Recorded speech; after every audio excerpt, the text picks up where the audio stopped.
I just said, hey guys, like, let's just Frankenstein a movie together. Like, let's go just do something. Let's write it quick. Let's, book the locations we want to film and just go do something. Everyone jumped on board, so I don't know why, but they did.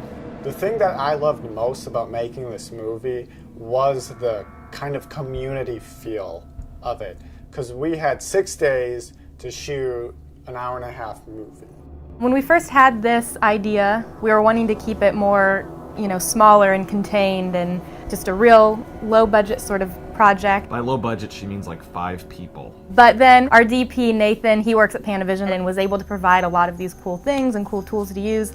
So, how do you pass that up? When you're working all night and sleeping all day, and that's, that sort of intensity is just what you're experiencing for, a week straight, it's going to stretch everybody. And I remember pretty much after that week, there were a lot of people were, kind of taking a few weeks to kind of recover afterward, just because it's emotionally draining, it's, physically draining.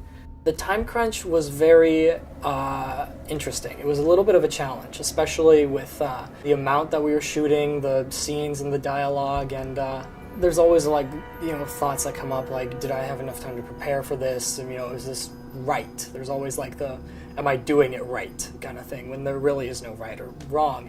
I feel like shooting in that time frame wasn't bad because you're just in it constantly throughout that time. I felt like we did as much pre-production as we could. I think that was the key to our success, because once we got in there, we didn't really have much wiggle room to play with things. Special effects was a huge thing that we had to just allot time for, and we were constantly racing against the clock. And I remember the very last big gore moment of the film, I was literally carrying a canister of blood and running behind the special effects guy as the sun is coming up over the hills. We were able to get the shot off, Ben and I actually were able to hit the blood pumps on both of them, so we're the ones that are causing that arterial. It's a garden cultivator that they take across the guy's throat, right? Matt's like, isn't that thing still really sharp? And Greg just takes it on the driveway and just goes and dulls it and tries to dull it down as much as he can. And Nathan's like, guys, we literally have 5 minutes to get this shot.